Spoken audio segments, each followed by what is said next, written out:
자, 오늘 말씀은 바리새인과 사두개인들의 누룩을 주의하라 라는 말씀을 가지고 우리가 말씀을 전하도록 하겠습니다. 지방교회는 지난주에 표적을 구하는 종교 지도자들을 책망하심으로 강설을 들었습니다. 오늘은 제가 원고를 준비하면서 저번 주에 우리가 강설을 들은 것이 A4 한 장 분량이었어요. 그러니까 우리가 지금 보는 주보의 입장에서는 한 장 반 정도가 될 것입니다. 왜냐하면 이렇게 준비한 이유가 저번 주에 대한 것을 좀 더 보완하는 일정이 되겠고, 좀 더 우리가 오늘날 시대가 표적을 구하는 것에 관심이 많다 보니까 좀 더 좀 우리가 짧게 다루기보다는 좀 더 길게 다는 것이 좋겠다고 해서 준비를 했습니다. 자, 표적을 구하는 중개자들을 책망하심을 우리가 생각해 봤었는데, 예수님은 사랑이 많으신 메시아라고 우리가 생각을 할 것입니다. 그런데 왜 예수님은 종교지도자를 책망하신 것입니까? 그리고 종교지도자는 누구입니까? 우리는 배워서 알겠지만 바리새인과 사두개인들입니다. 그들은 예수님을 시험하여 하늘로부터 오는 표적을 보여달라고 하는 자들이었습니다. 참으로 어이가 없는 것입니다. 그들은 서로가 다투는 자들이었습니다. 그들은 서로 평소 좋은 사이도 아니고 서로 교리적으로도 달랐습니다. 어떻게 보면 앙수, 원수라고 할 수 있을 정도였습니다. 바리새인은 율법 외에 장로들의 전통을 중요하게 생각을 했습니다. 그것을 지켜야 된다고 생각을 했습니다. 우리는 장로의 전통을 두 번에 걸쳐서 배웠기 때문에 잘 알 것이라 생각이 듭니다. 그렇게 하는 이유는 그것이 경건한 신앙생활을 할 수 있는 방법이었다고 생각이 든 거예요. 그래서 장로의 전통 외에도 여러 가지를 만들어서 그것을 지켜야지만, 획일적으로 해야지만이 경건한 신앙생활을 할 수 있는 것이고 구원을 받을 수 있다라고 생각을 했습니다. 그리고 제가 저번 주 시간에 실수한 부분이 있습니다. 제가 신대원 시절에도 4개의 학파에 대해서 사두개인, 바리새인, 열심나 그리고 사두개인들을 이렇게 다뤘는데, 제가 글을 썼는데도 제가 혼돈해서 실수한 것이 있습니다. 다시 바로잡도록 하겠습니다. 그것이 무엇이냐면 사후세계와 부활 그리고 천사의 존재를 바리새인들은 믿었습니다. 근데 제가 그것을 사두개인들이라고 얘기하는데 그렇지 않습니다. 이 부분이 틀린 부분입니다. 그와 반대로 사두개인들은 장로들의 전통을 인정하지 않고 오직 율법으로만 인정을 했습니다. 이처럼 분명하게 서로 다른 신앙관이었지만 말씀을 통해서 보면 서로 하나를 연합하여 예수님을 시험하고자 하고 있었습니다. 하늘로부터 오는 표적을 보여달라는 것은 예수님, 당신님이 메시아이시면 지금까지 해오신 모든 사역의 기적, 이적 등이 아니라 하나님의 아들이라는 신적 권위를 표적으로 보여달라는 것입니다.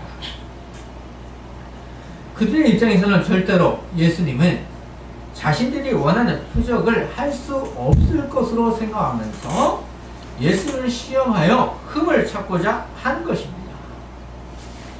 그래야 자신의 권위와 권력을 유지할 수 있는 것을 생각하기 때문입니다. 예수는 그들에 대해서 2절과 3절에서 이렇게 말씀하십니다. 예수께서 대답하여 이르시되 너희가 저녁에 하늘이 붉으면 난이 좋겠다 하고 아침에 하늘이 붉고 흐리면 오늘은 날이 붓겠다 하나니 너희가 날씨는 분별할 줄 알면서 시대의 표적은 분별할 수 없느냐 라고 하셨습니다. 오늘날에 우리도 자연의 현상을 보고 알 수 있는 것으로 바리새인과 사두개인들에게도 가르쳐 주신 것입니다. 자연스러운 것입니다. 예수님의 신약성경 전체에서 오직 여기에서만 시대의 표적이라는 말씀을 하셨습니다. 오직 유일하게 예수님은 여기서만 이 이야기를 하십니다. 각 시대별로 나타난 징조가 아니라 지금까지 예수님의 사역을 해오신 모든 증거를 말씀하시는 것입니다. 그 증거들은 예수님이 메시아라는 것을 분명히 하시는 것입니다.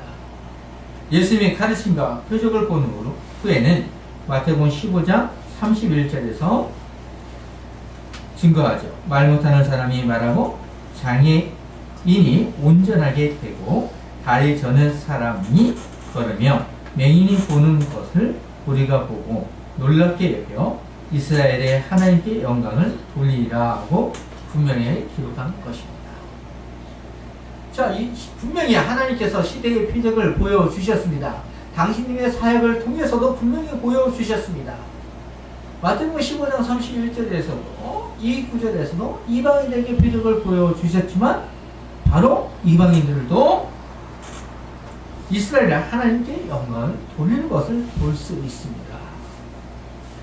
이제 예수님은 어떻게 하십니까? 악하고 음란한 세대가 표적을 구하나 요나의 표적밖에는 보여줄 표적이 없느니라. 4절에서 말씀하시고 그들이 원하는 하늘로부터 오는 표적을 말씀하여 주고 있는 것입니다. 그것은 요나 선자가 밤낮을 큰 물고기 뱃속에서 들어갔다가 하나님의 마음을 안 후 어떠합니까? 다시 살아가서 적그리고 원수라고 하는 니느웨로 가서 하나님의 심판을 선포했습니다. 바로 예수님께서도 다시 살아나서 하나님의 심판을 분명히 드러낸 것입니다.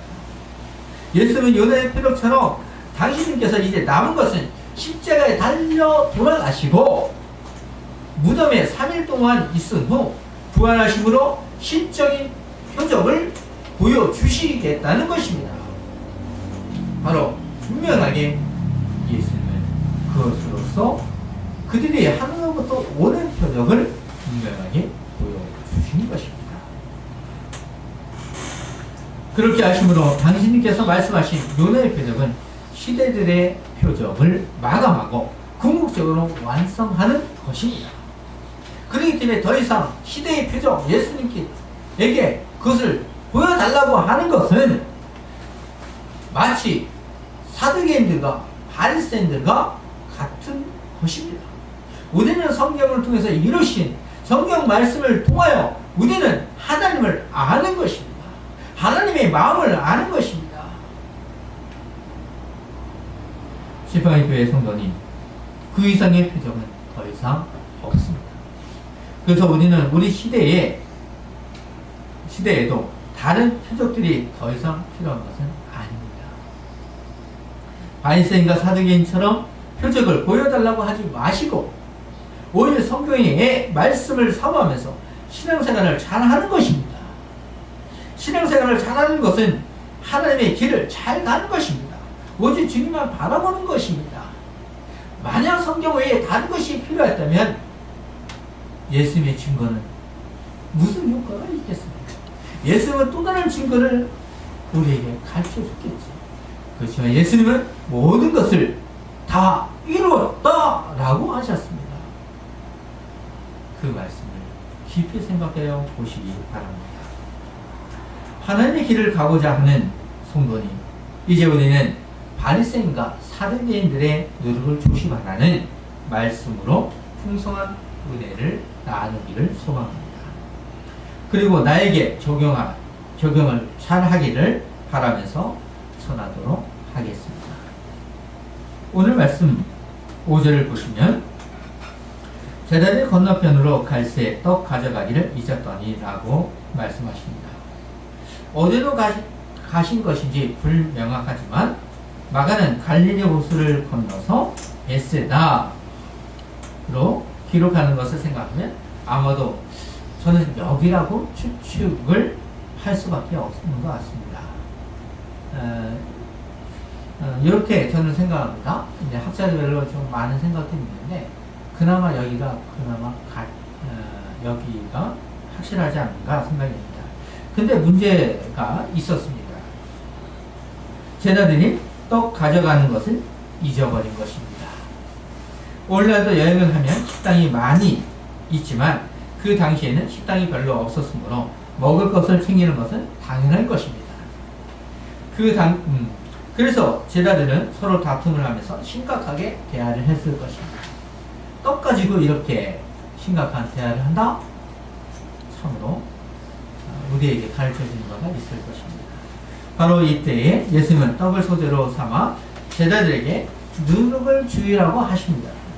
6절을 보시면 예수께서 이르시되 상가 바리새인과 사두개인들의 누룩을 주의하라고 하셨습니다. 제자들은 이 말씀의 뜻을 깊이 묵상하면서 읊조리지 못한 것 같습니다. 이 뜻을 깊이 읊조렸다면, 묵상했다면 서로 대화를 하면서 다퉜을까? 오히려 다투기보다는 대화를 하면서 예수의 의도가 무엇일까? 라고 생각했을 것입니다. 서로 의논하면서 누룩에 대한 대화를 하는 것이 아니라 떡을 챙기지 못한 것에 대해서 누구의 책임인가 하면서 다투고 있는 것입니다.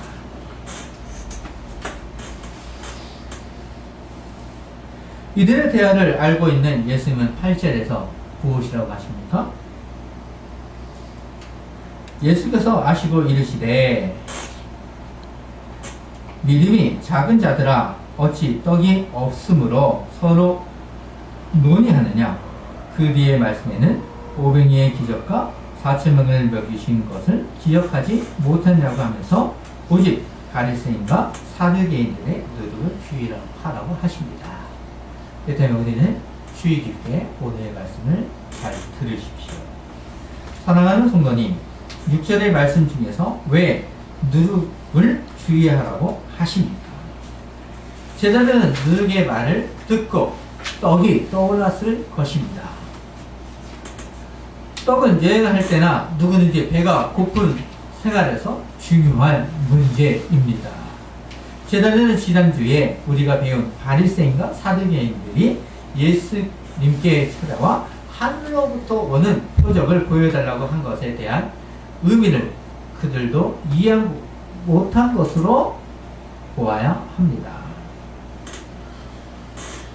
오늘 말씀에서 누룩은 좋은 의미로 사용된 것이 아니고 부정적인 것으로 사용되고 있습니다. 자, 이처럼 예수님의 말씀은 예수님께서 가르쳐 주시지 않으면 참으로 어렵기도 한 것 같습니다. 바리새인과 사두개인도 몰랐지만 제자들도 오늘 말씀을 통해서 보면 나중에 아는 것을 본다면 하나님께서 우리와 함께 거해 주시고 우리에게 풍성한 은혜를 주시지 않으면 우리도 잘 알지 못할 것입니다. 그러나 하나님께서는 오늘 말씀을 통하여 제자들에게 알려줄 것 같이 우리에게도 풍성한 은혜를 주실 줄 믿습니다. 바리새인과 사두개인들의 유해한 가르침을 주는 영향력을 비유로 말씀하신 것입니다. 잘못된 가르침을 주는 교훈은 영적으로 매우 위협적이고 바른 생활을 하지 못하도록 방해하는 것입니다. 예수님께서 그들의 가르침을 누룩으로 비유하신 것은 밀가루 반죽 안에서 보이지 않게 반죽을 부풀어 오르게 하는 힘이 있기 때문입니다. 마치 누룩이 밀가루 반죽에 퍼지는 것처럼 그들의 가르침은 우리 신앙생활 하는데 변질시키는 악한 교훈입니다. 만일 영혼이 그런 가르침을 받을 경우 생명을 잃거나 심각한 병에 걸릴 수 있다는 경고인 것입니다. 그러면서 지팡이교회는 주의하라는 말씀을 잘 들어야 합니다. 문자로 지적하면 꿰뚫어 보라 라는 말씀입니다. 우리말 성경으로는 주의하라고 번역을 한 것입니다. 왜 이렇게 말씀을 하신 것입니까? 예수님은 당신의 백성을 보호하시고자 하는 것입니다. 당신의 백성을 보호하시기 위해서 우리에게 가르쳐 주신 것입니다. 우리도 예수님의 보호를 받고 있습니까? 그러면 예수님의 말씀을 삼으면서 보호를 받아야 합니다. 하지만 말씀보다 누구를 더 좋아합니까? 어느 목사는 신비적인 은사가 많아요. 그분에게는 가면 놀라운 것을 볼 수 있다고 생각을 한다면 성경을 사모하는 것이 아닙니다. 예수님을 사모하는 것도 아닐 수 있습니다. 우리는 누룩을 조심해야 됩니다. 이렇게 예수님이 말씀을 하셨는데도 실제를 보십시오. 제자들이 서로 의논하여 이르되 우리가 떡을 가져오지 아니하도다 라고 떡에 관심만 가지고 있는 것입니다. 관심만 있습니다. 어쩌면 이들은 시장에 있을 것입니다. 그들이 더욱더 떡에 관심이 있을지도 모르겠습니다. 왜 제자들은 예수님께서 누룩에 대한 이야기를 하시는지 생각하지 못하는 것입니다. 제자들은 예수님께서 누구에게 떡을 사면 안 되는지 바리새인과 사두개인들의 가르침을 붙들고 있는 떡장수를 생각한 것 같기도 합니다. 우리는 제자들이 생각하는 마음이 아니라 예수님의 가르침을 생각하면서 예수님으로부터 오는 생명의 떡인 말씀을 얻어먹으면서 변질된 양식을 먹지 맙시다. 바리새인과 사두개인들의 가르침은 좋은 것 같으나 변질된 음식과 같은 것이고 예수님께서 말씀하신 대로 누룩입니다. 어찌 우리는 누룩을 먹을 수 있겠습니까? 그들은 유대 종교의 지도자들이라고 하면서 영혼을 중인을 변질된 교훈과 독을 주므로 하나님의 백성을 영적으로 병들게 한 것입니다. 영적인 살인을 하는 것입니다. 오늘날 시대와 그 당시의 시대가 다릅니다. 강화문 근처에서 대형 십자가로 그들의 마음을 표현한다고 하지만 십자가의 의미를 아는 것인지 참으로 마음이 아픕니다. 오늘날 예배당을 나타나기 위해서 종탑을 보면 찬란하게 십자가도 하나가 아닌 여러 개를 놓은 것을 볼 수 있습니다. 진정 십자가의 의미는 무엇입니까? 예수님께서 왜 십자가에 죽으신 것입니까? 예수님은 당신의 말을 이해하지 못하는 제자를 향해서 8절에서 무엇이라고 하십니까? 예수께서 아시고 이르시되 믿음이 작은 자들아 어찌 떡이 없으므로 서로 논의하느냐. 자, 그러면서 제자들을 무엇이라고 얘기합니까? 믿음이 작은 자들아. 믿음이 작은 자들아. 마태복음에서 특히 마태복음 6장 30절, 8장 26절, 14장 31절을 보시면 대체적으로 세상 일을 염려하는 자들을 가리키고 있습니다. 믿음이 작은 자들아 라고 할 때 바로 세상 일을 염려하는 자들을 가르치고 있습니다. 어떻게 보면 제자들이 이렇게 표현하는 거죠. 우리는 오병이어의 기적과 4,000명을 먹이신 기적을 통해서 예수님은 당신의 백성을 먹이시고 입혀주시고 믿고 걱정하지 말라는 것을 제자들은 분명하게 보았습니다. 그런데도 그들은 어떠합니까? 그런데도 제자들은 떡을 생각하면서 먹을 것을 위해 걱정하는 것을 보면 우리의 현실을 본 모습일 것입니다. 우리의 모습과 제자들의 모습은 떡에 관심이 있는 것 같습니다. 우리들도 이것에 관심이 있는 것 같습니다. 마태는 아주 짧게 기록을 했지만 병행 공문인 마가복음 8장 18절은 너희가 눈이 있어도 보지 못하며 귀가 있어도 듣지 못하느냐 또 기억하지 못하느냐 라고 책망을 상세하게 기록을 합니다. 그런데도 제자들은 종교 제자들과 같이 생각하면서 제가 실수했네. 그러면 예수님은 제자들과 종교자들을 같이 생각하면서 싸잡아서 질타를 하시는 것인가? 이렇게 생각도 할 수 있습니다. 그렇지만 아닙니다. 예수님은 제자들을 질타나 책망하는 것이 아니라 바른 깨달음을 위한 바른 가르침을 주시기 위해서 전달하고자 하고 있는 것입니다. 책망적인 것으로 볼 수도 있지만 저는 책망적인 의도보다는 오히려 바른 깨달음을 위해서 믿음이 작은 자들아 이렇게 표현한 것으로 보고 싶습니다.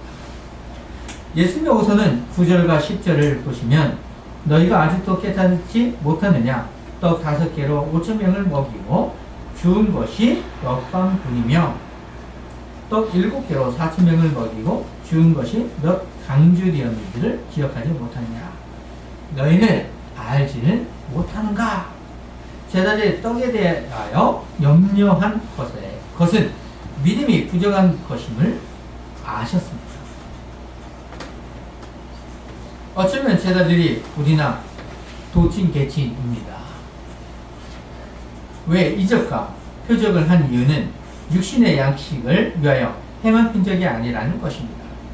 육신의 배부름을 위해 행한 표적이 아니라는 것을 알지 못하는가. 두 기적의 사건을 통해서 반드시 배워야 할 교훈을 다시 확인시켜 주시는 것입니다. 예수께서는 두 사건을 통해서 아주 적은 양식으로 하나님의 풍성한 공급하심을 강조하기 위해 얼마나 많은 바구니가 남았는가를 떠올리게 하는 것입니다. 예수님은 제자를 책망하는 것이 아니라 가르치기 위해서 분명하게 10절에서 12절에서 이렇게 말씀하시죠. 어찌 내 말한 것이 떡의 간함이 아닌 줄을 깨닫지 못하느냐. 오직 바리새인과 사두개인들의 누룩을 주의하라 하시니 그제서야 제자들이 떡의 누룩이 아니요 바리새인과 사두개인들의 돈을 삼가라고 말씀하신 줄을 깨닫니라. 예수님은 제자들을 사랑하심으로 그들의 실수도 지팡이 교회의 성도의 실수도 아시면서 경고의 메시지와 같이 주의하라고 하십니다. 과거의 믿음이 튼튼하여 흔들리지 않았다 하더라도 오늘과 미래에 결코 믿음이 흔들리지 않을 수 없을 것입니다. 제자도 가르침을 받았고 기적을 보았지만 흔들렸습니다.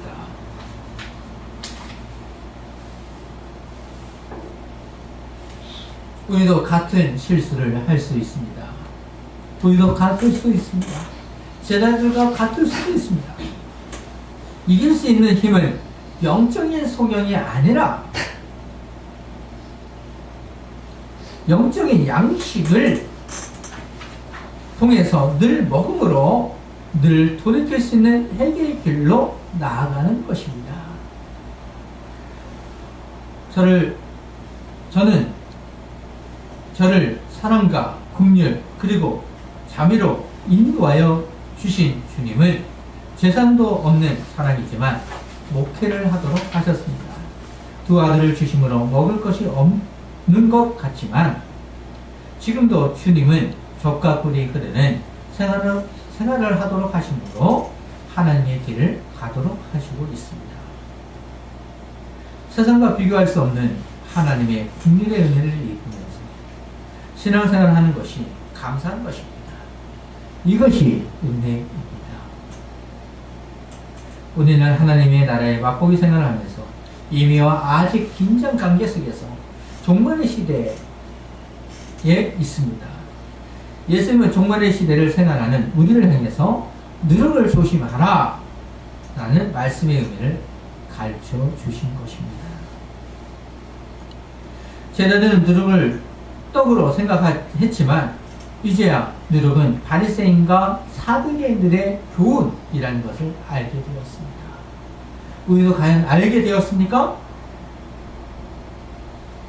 바리새인들은 그들만의 인간의 전통에 집착을 했고 사두개인들은 율법만 생각하면서 부활을 부정한 잘못된 가르침을 조심하는 뜻을 분별하기 시작한 것입니다.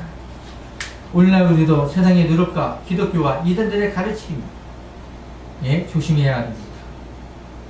그들의 잘못된 가르침에는 누룩을 주의해야 됩니다.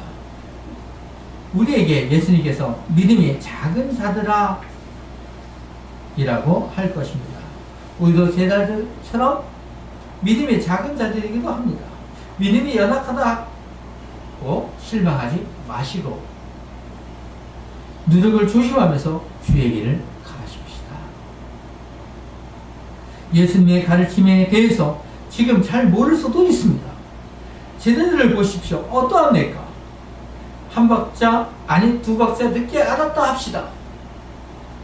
우리도 같을 수 있습니다. 주님과 동행하고 있다는 것은 영적인 양식을 먹음으로 이해할 수 있는 것입니다. 우리는 영적인 양식을 먹고 있지 않습니까? 지팡이 교회 성도님, 은혜를 알지 못하는 그들은 하늘로부터 오는 표적만 바라보았습니다. 은혜를 모르는 그들은 결국 자신의 힘으로 경건의 생활을 하고자 장래의 정통을 중요시했습니다. 부활도 부정하면서 은을 이루려 하는 자들이었습니다. 마음을 성결보다는 외적인 외양에 성결하고자 하는 자신의 성비에는 마치 배우처럼 연기를 하는 배우와 같은 것입니다. 신앙생활을 한다는 것은 배우가 되기 위한 것이 아니지 않습니까? 온전한 마음으로 주님만 고백하는 것입니다. 교회의 성도인 우리는 거룩한 공교회의 교제를 하면서 누룩을 주의해 가면서 승리해 나가기를 삼위이신 하나님